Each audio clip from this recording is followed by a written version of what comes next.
Hey, this is John Bartlett with Brentwood Growth. Hope everyone is doing well today. I'm happy to have Rich Ideas. Guys, how you doing today? Good. I'm Adam. This is Lindsay. Um, we're excited to be here, excited to work with you, John, and share any knowledge that we can.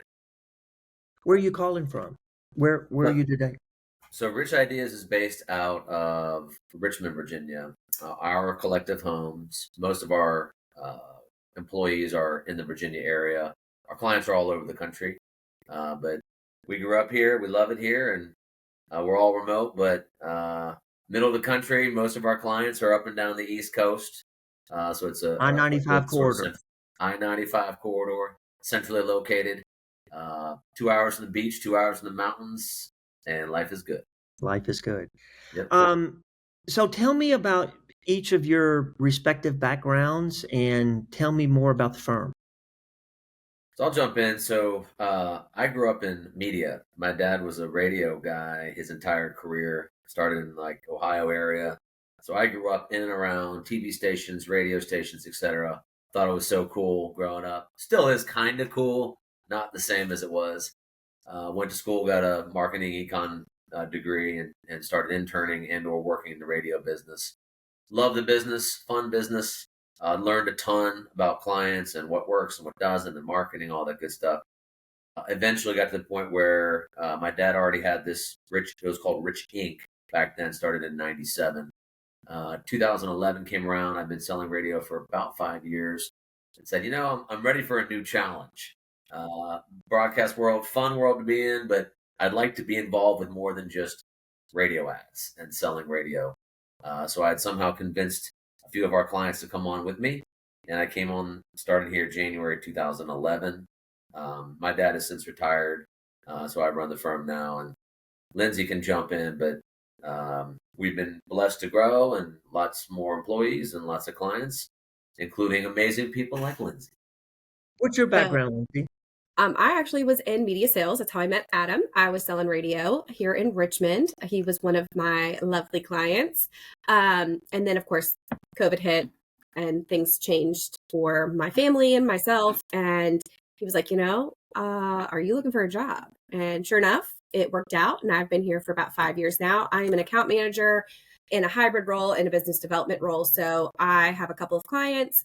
For the last 5 years, I was mainly account management. And now I've switched to business development, reaching out to different folks to let them know how awesome Rich Ideas is and how we can help them. Well, that's cool. That's cool. So, tell us specifically what Rich Ideas is. What services do you offer, and what market do you offer those services to? So, best way to say it is full service marketing agency. We can do everything. We can play certain specific roles. Most of the time, our role is equivalent to a fractional CMO, right? So we're involved in decision making, strategy, budgeting, planning, creative, auditing, tracking, you name it. Some, depending on the size and scope of the client, sometimes we're working with internal marketing people. Sometimes we're working with external marketing people, other agencies or production studios, or you name it. But ultimately, we serve at the pleasure of the president or the main decision maker at the whatever the business is. Um, Now, certain times we do play roles of digital only. We've got SEO only clients or PPC or whatever. Where we shine is we're involved with all aspects of marketing from stem to stern. What size client is sort of your sweet spot, and what sectors are those clients coming from? Yeah, it's a good question. Our sweet spot client usually starts in that like $3 or $4 million and up revenue range. The reason for that is A, they have to be able to commit to marketing, right? If you're doing $500,000 a year, it's tough. Like you're grinding, man. You're doing nuts and bolts, foundation building, giving out business cards, all the hustling, which is great, right? You get to a certain level where you go, okay, now I've got a team of people and I got goals to hit, and I can't physically do that by myself anymore. You start to kind of grow out of it a little bit. And that's generally kind of where we would come in. You have to be able to afford our services. You have to be able to commit to marketing. You have to have a good sort of baseline of like, okay, they're doing some good things here. There's potential. They've got good reviews. They've got good customers. They just need to do it at a faster pace, right? And usually it's about that same time that the owner or whoever's making those decisions goes, hey, listen, I've gotten us this far, but I know I'm not an expert in this field, right? And I need some help. And they've been buying stuff from who knows what rep and who knows what agency. Some of it's worked, some of it hasn't. And they're kind of ready to accelerate that growth, right? So we'll talk later, I'm sure, about allocations of budget and all that kind of thing. But we've taken on clients smaller. We have a lot of clients that are much larger than that. Usually, what happens is they grow up, right? They're starting at that 3 or 4, and then they're like, okay, I want to get to 10. I want to get to 15. I want to get on the radar of someone that wants to buy me at 10 million or whatever it is. But under that probably even 2, but really $3 million range, you're still, I mean, you're duking it out, right? And in today's world, with the cost of a lot of the digital ads, PPC, and all that, it's tough, right? So we found that to be the sweet spot. We are market exclusive, John. I know you asked. I'm circling back to a question you asked earlier. Most of the industries we work in right now are the trades, home services, and home improvement, almost exclusively. But we are market exclusive, right? So, and it's good and bad for our agency. I think in general, our clients love it because they're like, great, you're only going to work with us in this market. From a revenue standpoint, it has hurt us in certain situations where we've had to turn down, clients in larger markets. But for me, I don't need to have 5 clients in one market. I don't. I know a lot of agencies play that. I don't believe in that. I think it's a bullshit strategy, if you ask me. And I wouldn't want my agency doing that, frankly. So, but it's HVAC guys, it's plumbers, it's electricians, generator, propane, oil, all that kind of thing. We do have a fair number of home improvement too. So you've got home services, and then you've got home improvement, right? Siding, windows, roofing, home, renovations, remodeling, things of that nature. Where we seem to jive the best is with businesses that have a high percentage or should have a high percentage of monthly recurring revenue from membership models, right? That could be anyone, really, at the end of the day. Think about what you pay for the landscaping guy or the mosquito guy or the pool service or whatever.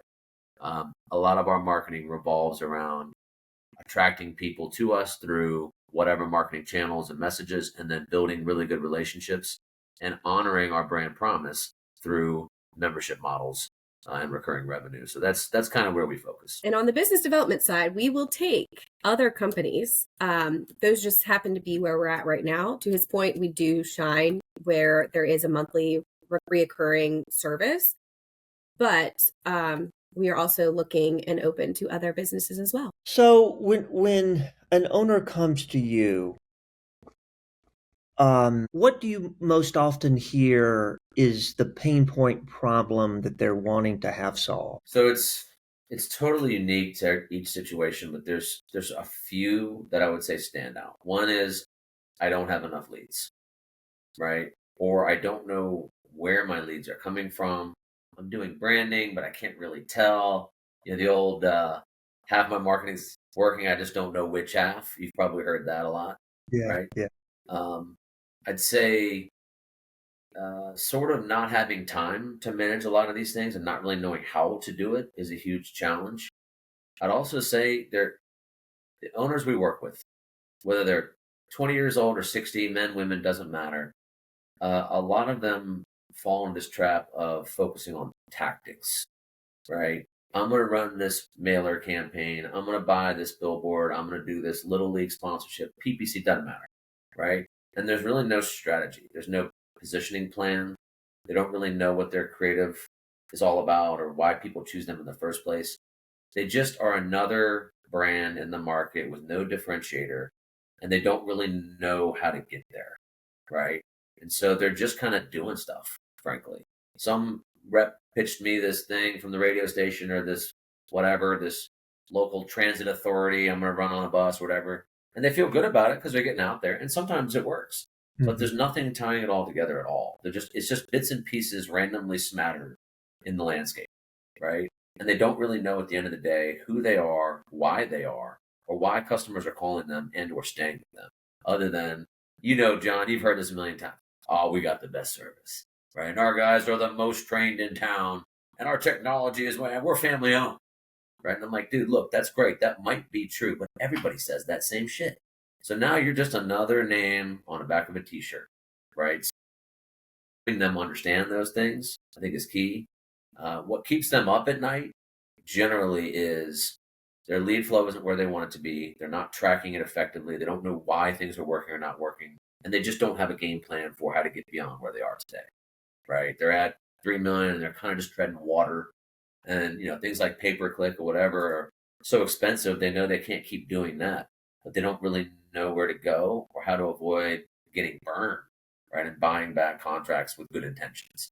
And so that's oftentimes what happens. Okay, so let's say they come to you and say, "Dude, I'm stuck at 3 million. I've been at 3 million for the last 3 years. I know I need to grow. I can't figure out how to grow." What when you where do you start with that? What does like that when they have that initial conversation? Where does that go? What does the next 30 days look like? Where does the next 90 days look like? Where does the next 180 days look like? What's the next year look like? So our first order of business is to do an analysis on what they're doing today, right? Where's the money being spent? You'd be surprised, or maybe not. Half of them don't even know where some of the money is, or they've got a QuickBooks chart of accounts that makes no sense. They lump everything into online. I'm like, online? You're doing 15 things online. What does that mean, right? So really spending the first 30 to 60 days asking a million questions, doing all the needs analysis, and some of that goes on beforehand, right?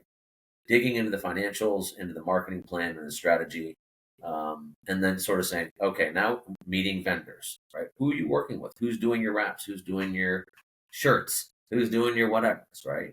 Are you happy with them? What does your contract look like? How firm is the contract? All of these things, just painting the full picture of all the commitments that are in place today, right? That also includes running a customer profile and looking at databases of inactive customers, active customers, members. Those are spending 2,000, those are spending 10,000, whatever. Zip code analysis, market analysis, all that stuff. Paint this full picture of here's where you stand today, right? And you'd be surprised, a lot of people just don't do this. They just kind of go about the motions. They're just running around. They're doing a million things. They never take a step back. Once that happens, we really want to define, why are people calling you, or why should they be, right? You're in a customer profile, John. It's like, here's who's buying from you today. And then we do a market analysis and say, here's who should be buying from you. Maybe that's the same person, same group. Sometimes it is, sometimes not. We're going to build a stair-step tiered functional plan to get from today's customer to our ideal customer, whatever that looks like. You put yourself in the mind of like, well, the ideal customer, what do they want from you? And if you're a plumbing, let's use plumbing as an example, right?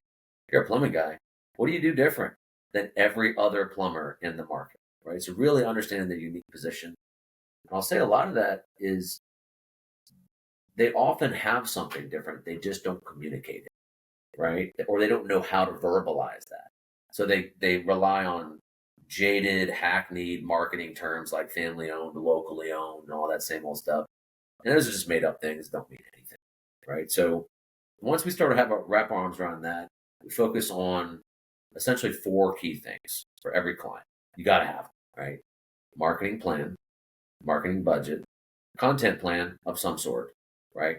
And a database, a tracker, a dashboard, a scorecard, or whatever you want to call it, a way to track. So if you do those things, budget, marketing plan, content calendar, way to track, that's more than most people have, unfortunately.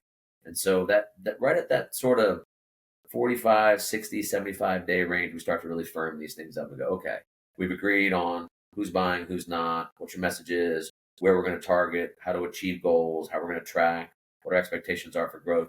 Now let's deploy this plan and see what happens. And sometimes they're doing a lot of good stuff. It just needs some polish, or it needs to be tracked better, or it needs just a little bit more, right? So comparative analysis to where they are in the market versus everybody else is really helpful. A visual strategy. And all these tools out there now, some of these AI tools and research tools, they make this a lot easier for us.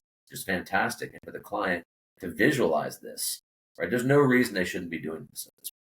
I think they just get kind of caught up in the day-to-day, unfortunately. So then you start to deploy your branding tools. You're looking at, is it branding? Is it call to action? Are we targeting past customers, inactive customers, which most of the time is a really good starting point, right? You got this gold mine of customers that we're barely talking to. or every once in a while we send them an email or a mailer, or we call them whatever. But those people were convinced to do business with you at one point and maybe haven't done it in a while. Let's get back in front of those customers before we go targeting the market of people we don't know who don't know us. Especially, John, if you're at $2 or $3 million and you're in a normal size market, even a mid market, you don't have much brand awareness and brand equity. Let's, these guys think they do, but they don't. And compared to the big dogs, they have nothing, right? So starting with that past customer group is usually a good starting point before we go trying to convince someone who's never used us before to call us, because we don't have the reviews, we don't have the equity, we don't have the reputation, we don't have the trust that these guys, for better or worse, that spend millions of dollars on media and billboards do. And so we have to overcome that by targeting our path of least resistance. And that's often past inactive customers. So we build a plan, we look at the mailers versus the PPCs versus whatever. This thing, John, is ever evolving. As you know, marketing, I mean, we're in there all the time, constantly looking at these dashboards and tools and tracking and whatnot. But one of the things we preach to those guys early on, John, is be patient. Be patient, right? I tell them day one, I'm like, it's not going to happen in the first 10 days. Like, if it was that easy, you wouldn't need us. You would just be able to do it on your own, and you hit a couple buttons and things would happen. But that's kind of the short term and long term. Man, we are looking at these data points and these budgets and these tools all the time. We're meeting all the time. It's a very dynamic, ever evolving relationship. But that's how I would think about starting. It's just kind of wrapping your arms around, what do you got, right? What are you doing now? And then how do we make it right for the future? Right. It's interesting. You got to be patient. Yeah. And I hear you. I think, unfortunately, we as business owners, how do we know, if we're spending X a month in order to support this? 90 days, it's the analysis. And then at the end of 90 days, we're going to start working on some stuff. And then, it's going to take 90 days for that stuff to get into the market. And so you're 6 months in, and then you're going to keep tweaking and tweaking and tweaking. And then you're a year in, and you look back and you say, okay, I've spent X, whatever X is, right? And as a business owner, how do we know that the money that we've spent doing the analysis and doing the cleanup and doing the strategy, how do we know at the end of a year, whatever that spend is, that we've gotten an effective return on that spend? And it's not like, well, we just pissed money down a rat hole yet again. Yeah. I mean, I think the key to this is establishing what those ROI KPIs are up front, right? We're going to spend X amount of dollars. We expect X amount of inquiries, leads, booked appointments, sold jobs. Average ticket's going to be XYZ, right? Or ROI is whatever. And the ROI number that most of our guys are looking for is usually $1 spent equals $3 in revenue or higher than that. Sometimes Okay. 2.5, right? So let's say that's an average metric. I spent $100,000 on marketing. I got $300,000 in business. Obviously, there's margins to consider there, and that's not the same for every company, but it's a good baseline, right? So we look at that and go, well, where did all the leads come from, right? What can we track and what can't we track? This comes up all the time, John. Especially when we start talking about the intangible branding elements like billboards or school sponsorships, right? My kid's got a youth soccer team. I want to go put my name on their jersey, or I want to have my name on the banner, whatever. Radio ads, TV ads, all those kinds of things. Those are much more difficult to track. You can attribute some of it versus your mailers, your call to action campaigns, your PPC. Those are fairly easy. But we're looking at individual, and we're also looking at the holistic impact of it, right? Including whatever you would pay us or your digital vendors or whoever. Those things have to be factored in. Your retainers and hard costs got to be factored into your overall ROI.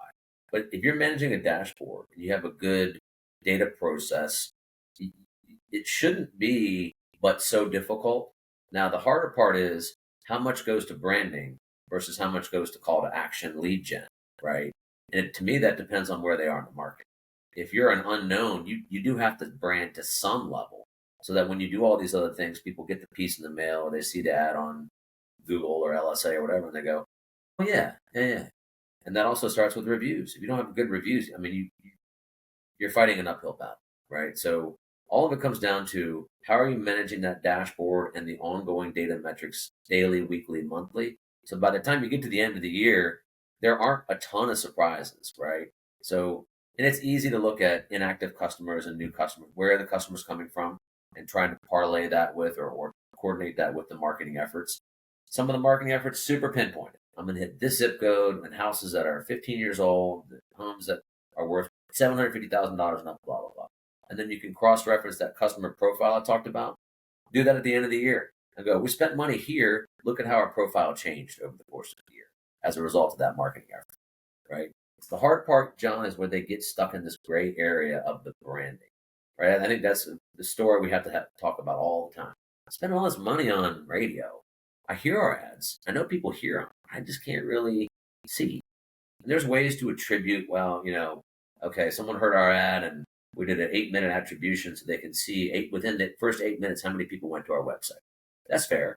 But what if the ad just says, call us when you need us, right? And I'm evaluating the effectiveness of how many people went within 8 minutes of hearing my ad. And I'm like, well, I didn't ask them to go to my website now.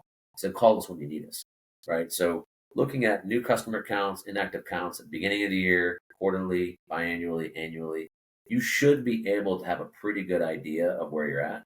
Right now, that doesn't even take into account closing ratios. This is something Lindsay and I deal with all the time. Lead inquiries are there, the leads are there, they ain't closing shit, and then they call us and go, "Wow, it's not working." I go, "Hold on a minute. 2024, you had, just make up a number, 300 inquiries. 2025, you had 500, right? Unless the quality of those inquiries dip dramatically, which it does sometimes, right? We need to have eyes on that. You guys internally need to do your job, right? So the way we look at it is it's a very dynamic two-way street. And on our end, we are definitely not afraid to say to the guy, hey, listen, your KPIs here are way below industry average of what we expect, right? You guys need to do better. You need to answer the phone faster, respond differently, right?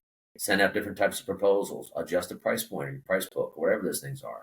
But it's a loaded question, but if you got the right metrics and those 4 documents I referenced, you should be able to have a pretty good idea at the end of the day. And if you're doing it on an ongoing basis, it shouldn't be just a once a year thing. It should be all the time we're looking at this data and going, hey, we're off track or we're feeling pretty good. So you feel like there can be instances where marketing has done their job, but the internal processes have broken down and sales has not done their job. And so marketing is being penalized because the other areas within the organization are not fulfilling the conversion and the efficiency that they should. And so it's not fair for you to be criticized or penalized for that. I think it's shared accountability. Absolutely, that's the case. There's also cases where marketing stinks and we're putting out messages that we feel really good about and people just aren't responding, putting out mailers with crazy offers on them, nobody calls, or there's no attribution there. So when we go into a partnership, we're very straightforward with people. And I say, look, it's not going to be rainbows and lollipops. We're going to try some things that don't work at all for whatever reason. And there's going to be some stuff that we don't think much about that ends up being a home run, right? So yes, but it does go both ways. Marketing and sales and operations, particularly marketing and sales, so interconnected, right? The marketing team, and this is a responsibility we and the internal marketing people we work with have to take on. We have to communicate to the sales team what we're doing, who we're targeting, when it goes out, what we're saying, what is our brand promise, how does the offer change? All right, last month we were running at $500 off. This month we're not running anything, or buy one, get one, whatever it is, right? And what are we expecting to have happen when we deploy all these resources, right? And sales needs to pick that up and go, got it, understood. This is what we're promising in the market. This is how I need to communicate that message and follow through that throughput, right? And most often, especially early on, there seems to be no connection between sales and marketing. Everyone thinks these are two silos that don't work together. And it's like, if both aren't functioning, it's not going to work, right? Leads are coming in, they're not being sold, or we're bringing the wrong leads, or we're not communicating what we're doing or whatever. Well, right? So, do you mind if I say something real quick? I think absolutely, yeah, jump on it. we're like, when we come in, we're a partner, as he said. It's a partnership. And we view their success as our success, and we're a team. So communicating internally, like he said, with the sales team is huge. Another thing that we like to do is, along with telling them, hey, this is the offer we're running, we will also give them some scripting points, some talking points for call Yep. out campaigns of like, hey, this has gone out in direct mail, this is on our social media ad, and this is our email blast. And what we recommend is call your lapsed customers you haven't seen in the last 2 years and let them know, hey, this is what's going on. This is what's out in the market. Have you seen it? To give these sales guys more opportunity to reach out to people. On the flip side, too, we are a team, but we do, with the tracking, listen to a lot of the calls. It's a little painful. And with some of the AI tools, it's been a little bit Getting more better, yeah. It's helpful because we're not having to manually listen to everything, but it's just making sure that everyone is on the same page. Because when the left hand ain't talking to the right hand, it's not good. Doesn't work. And, we'll be the first to say, that campaign sucked and it wasn't successful because of, maybe something that we did. Or we can say, hey, this is what we're hearing. And to Adam's point earlier with the tracking, like, we're following the campaigns throughout. And it's not like we're waiting, oh, the campaign's over, let's look back to see what it's doing or did. We're looking every day. I mean, for one guy, I'm tracking it most of the time just to say, oh, we're crushing it. Like, Yeah. your Keep CSR doing handled it. this call awesome.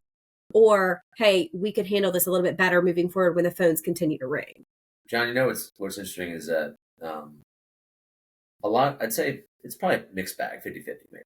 The people we work with, when they first hire us, either they have or have, some of them have used an agency, some of them haven't. Usually they've had some experience with some marketing people at some level, of course, right? And what they're used to is all the fluffery. They're used to marketing people coming in and fluffing up the numbers and giving them bullshit click rates and conversion rates and call rates and all this other stuff. And they go, hey man, look, you can say whatever you want about this analytics report or whatever. I'm not seeing any of this. All right. You're saying we're up 20% in SEO and our website's visitors are up 30%. Our calls are dead. We're not seeing any of this. Whether it would be through us or someone else, people you work with or contractors in general, they just need to look for someone who's just going to give it to them straight. And sometimes that means the baby's ugly. And sometimes it means the marketing campaign isn't working, or they're not answering the phone appropriately, or some other thing in that journey is broke. And the way I look at it is, I've been pleasantly surprised with this. The more honest you are, the more tolerant they are to go, oh, okay, you're right, right? Even if that means our campaign isn't working. What we want to do is be the ones that bring it to them, not waiting for them to call us and then Okay, go, what do you do?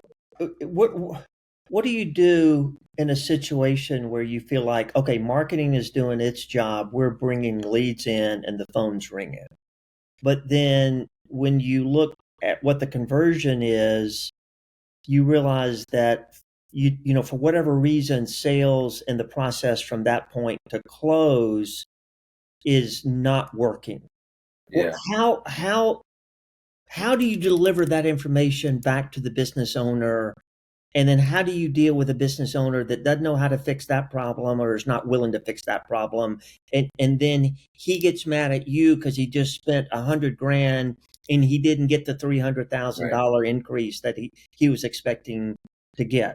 So I see Lindsay smiling here because this is a somewhat common, more often than we'd want it to be, occurrence.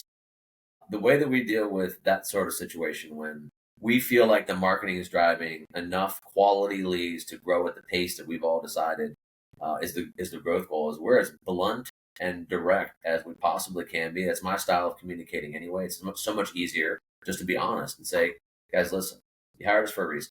We do this with contractors all over the country. Your numbers aren't good enough, right? Something's not working that needs to be working. And whether it's the time by which they answer the phone call, it's ringing 25 times. Who's answering the phone? There are tools to address this right now that are in the market that aren't going to cost you a fortune. What are we doing, right? Or the call comes in, it doesn't port over to the next guy. The next guy doesn't get back to him for 8, 10, 12 minutes or whatever. Things come in over the weekend. Nobody responds, right? We're paying all this money to generate this activity. We're generating the activity, and then the throughput is just not there. You're not following up, right? So how we would address it is we obviously reference a number of specific examples to say, this is the industry standard. This is what you're doing. And here are 10 examples of the things that I'm talking about. And then we'd point them towards the tools and resources and or meet with their team directly to say, listen, my ass is on the line here. If this thing doesn't work, this person eventually is going to fire us because you guys aren't doing what you need to do. And you're probably going to get fired too, right? So let's figure out a way to make this work. Yeah, shared accountability, right? So we're definitely not afraid, nor should any marketing person be afraid to say, we accept responsibility for the things we can control, and you need to do the same thing for this thing to work. That's what good organizations do, right? It's not finger pointing or passing the buck. It's just being honest and saying, look, we'll work on what we need to work on. We're going to continue to get better. But what we're seeing is opportunities are being missed, right? Are we seeing it the right way?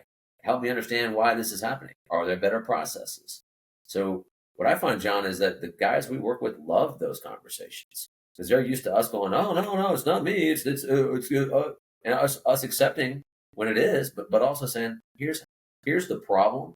Here's how you can solve that problem, right? I think a lot of times businesses, everyone gives them the problem, but no solution, right? I want someone to, internally, Lindsay, when we meet, I'm saying, tell me what the problem is and what do you think we should do about it, right? Not just, hey, I missed a deadline or, hey, this didn't happen. I'm like, so what are we going to do? What do you suggest we do, right? I think business owners need to have that same, like, okay, great. And if they accept responsibility on their end, because they're investing so much in the marketing, they also need to be willing to invest in the other sides of the business that support the marketing, right? And so there's no reason for them not to do that. But there's no reason also for us to be afraid of having that conversation. Our job is to point those things out when appropriate. So with that being said too, is, we were talking about we're a partner. And just because we're on Zoom and we meet, and we're in different parts of the country doesn't mean that we don't communicate. We are talking to these guys daily, multiple times a day. We have standing meetings with them, what works for their schedule, but bi-weekly, most of the time, sometimes weekly, just depends on what their needs are. So there's no reason or excuse for us to not have these conversations very candidly with them because we're talking to them so often. We view ourselves almost like we are another person in the building. They just don't have to pay us PTO or benefits, which is nice. But it's the communication that we have with them is sometimes a little excessive. But that's what they need from us a lot of the times, especially if something's going wrong of like, hey, this is what we're seeing. We need your attention on this right now. Let's steer the boat in the right direction. I would say, John, our core values, proactivity, accountability, candor, transparency, right? Proactivity is probably the most important of those and something that I take pride in. I do not like to be reactive to situations. Of course, there's some where it's unavoidable. Some weird things happening in the market, and we got to go, oh shit, we got to respond quickly, right? But just being proactive and aggressive and attacking the problem honestly. And sometimes that means we're not the right fit. We're not the right fit anymore. Or we have a service that you need SEO, but we're not the right fit on this one. And here's a couple of people that I think would be better suited for you, right? Our goal is to retain and nurture this business, these business partnerships, and get referrals from them. And the way you do that is by treating it as if it's your own business, because at the end of the day, it absolutely is. And so, we're a retainer-based agency. We don't make commissions. We don't take commissions. I don't believe in that. There are a lot of agencies that do it differently, and that's fine. But the agencies that do that differently are always encourage people to spend more money. Oh, you got to spend more. You don't understand. The leads have gotten more. Our goal is to be efficient. You give me a budget, we're gonna do the best job we can. It's opportunity cost, right? If I spent this 20 grand here versus 20 grand there, what's gonna work better? Well, if I'm unbiased, I'm on retainer. I don't care where we spend the money. We're gonna test it. We're gonna split test everything. We're gonna figure it out, right? And that's that constant evolution, right? It's like this. It's not a linear line. It goes like this. It goes up and down. But what we want is it to be swimming upwards. And for that to happen, man, we got to be all over it. So it's a great question. It's an interesting conversation, but that's how we do it. So you're saying that for every dollar of marketing that they spend with you guys, an owner within 12 months should expect a revenue increase of $3. That's the goal. Yep. That's the goal. And you think you can accomplish that within the first 12 months? I would say most often, yes. There are certain situations where the boat is sinking and there's holes all in it, and we'll identify that quickly and go, we got bigger problems. But that's also a situation that is much more challenging for us. If you're going like this and you call us, say, save my business, right? Most of the time, it's not specifically only your marketing that has a problem. It's some other thing, right? And usually multiple other things.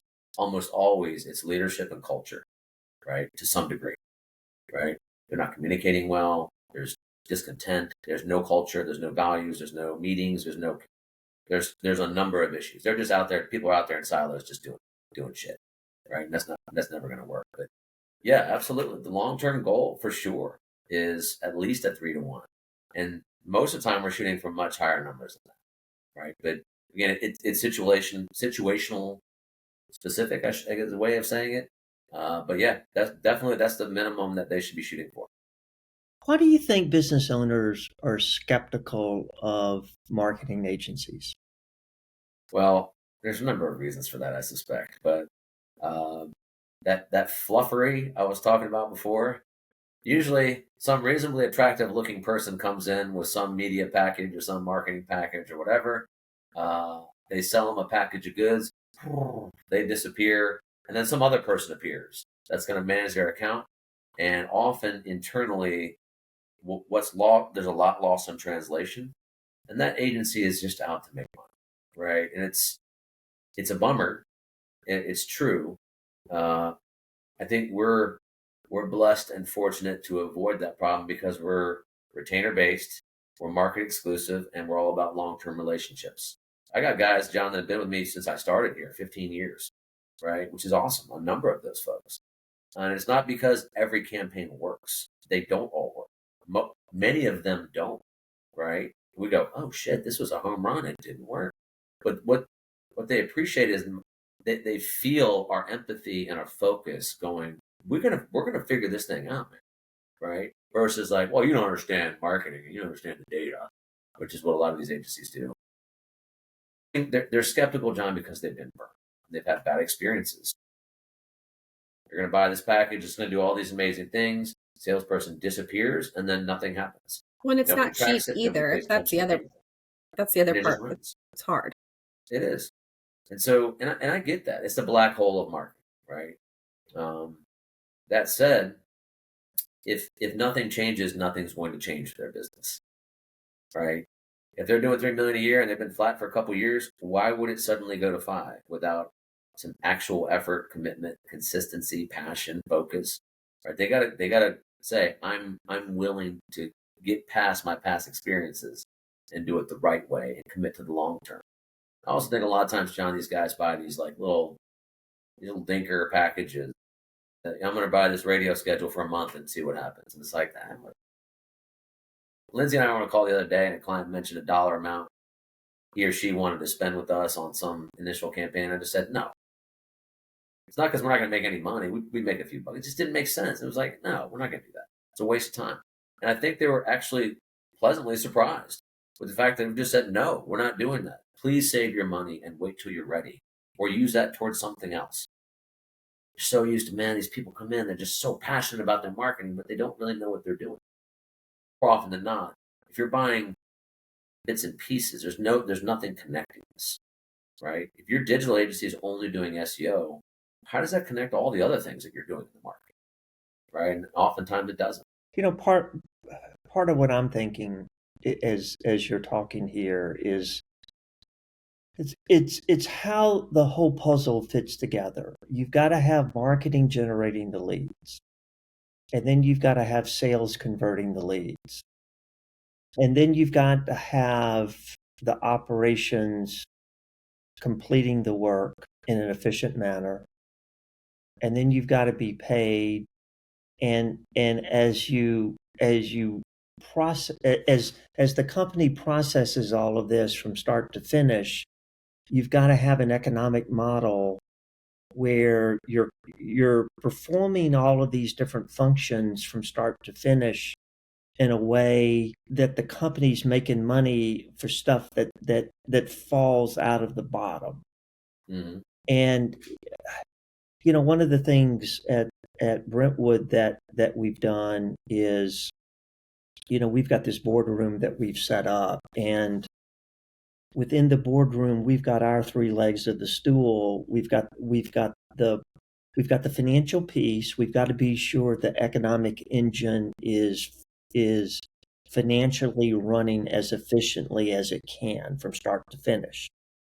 We got to look at COGS. We got to look at gross margin. We got to look at OPEX. We got to look at net margin. We got to look at cash flow. We've got to be sure that the economic engine is as efficient as it can be.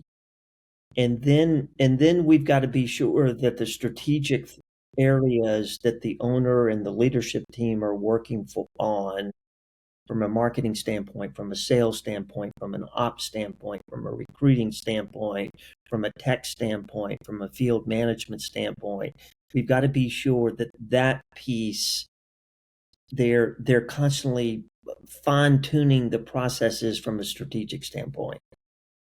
And then the third thing that the boardroom does is we've got to be sure that everything we're doing from a financial standpoint and from a strategic standpoint, it's building the long-term value within the business. And so really what I'm really struck with is, in a way, marketing's sort of the tip of the spear. And if the rest of the organization is not functioning as it should, it doesn't matter how good marketing is or not. Yes, sir. I agree. So think about an example. Like, let's say you're an HVAC guy. Doesn't matter, right? And you say, we respect your property. And so marketing makes a promise. We're the guys that respect your property. And we'll treat you like we treat our grandmother's house, right? You hear stuff like that, right? It's fine. First guy shows up, doesn't put booties on, tracks mud in your house. What the fuck? We just wasted all this time marketing that we're the guys that do the such and such. And then there's no communication to say, this is the expectation we're setting in the market. This is, in part, one of the reasons that we're differentiating from everybody else, because we're the only guys in town that respect your property, and we're the only guys that wear booties. And you didn't do it. What is the likelihood that customer is going to come back to us, right? Or if you go in there and you track mud immediately and you're recommending a $15,000 system, are they really going to go with you? After they go, I thought you were the guys that did the thing. You're not doing that. The other guy didn't do that, and he was the same price. I'll go with him. And then ultimately the owner goes, we're getting all these calls. We're just not converting it. All right, we go, well, let's dig deeper into that. You start looking at complaints and surveys and reviews, people going, hey, listen, like they made this promise, they didn't deliver. So to your point of it, when we go to the market saying something, whatever that is, we have to follow that promise through every single step of the journey and ongoing. Then you get into retention and nurture sequences and cross-selling, upselling, all these things. How do we retain members? Right? We spend all this time getting members. What do we do to retain them? What if the membership that we're promising, they don't see the value in it? And they go, well, I bought it on the savings, but I didn't really use it. So and then you go, our membership base isn't growing. You go, well, we're getting more members in the door, but we're losing as many as we're gaining. And that's a common problem. They're like, well, I don't understand why marketing can't get more members. And it's like, well, maybe, but also, why are so many members leaving? Like, they're not seeing value in the plan. We're not reminding them all the time that you made a good decision. You should continue to make this decision, right? And that while most people wouldn't necessarily think of that as marketing, we would look at it as 100% it is. We worked really hard to get that guy on the membership plan. Let's make sure he stays on.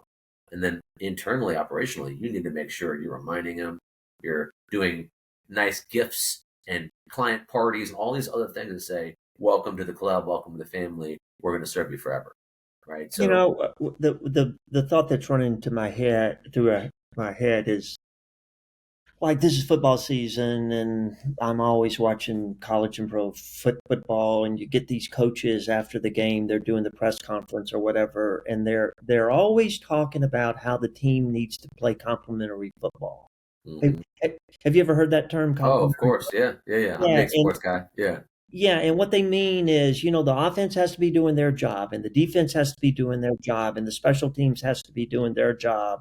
And if everyone is properly doing their job, then we're playing complementary football, and the chances that we're going to win the game are pretty good if we're playing complementary football. You're saying the same thing here. We've got to be playing complementary football every day throughout the organization. Yeah, think about it like this. So I coach basketball, love basketball, big basketball, football guy, right?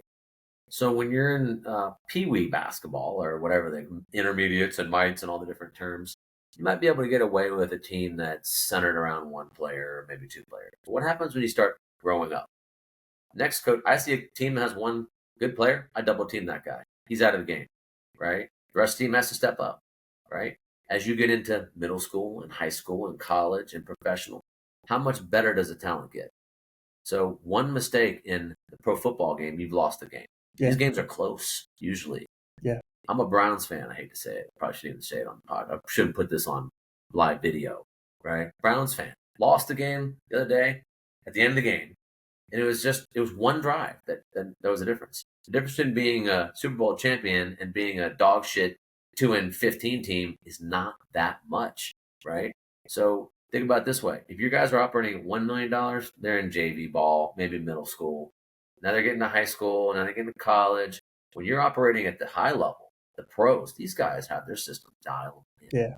You think they're not answering phone calls and forgetting to put the booties on? Absolutely not, right? So we need to demand excellence across the board, and that's every phase of the operation. Yeah. You're only strongest as your weakest link, right? Yeah. If one chain there is letting us down, the whole thing falls apart.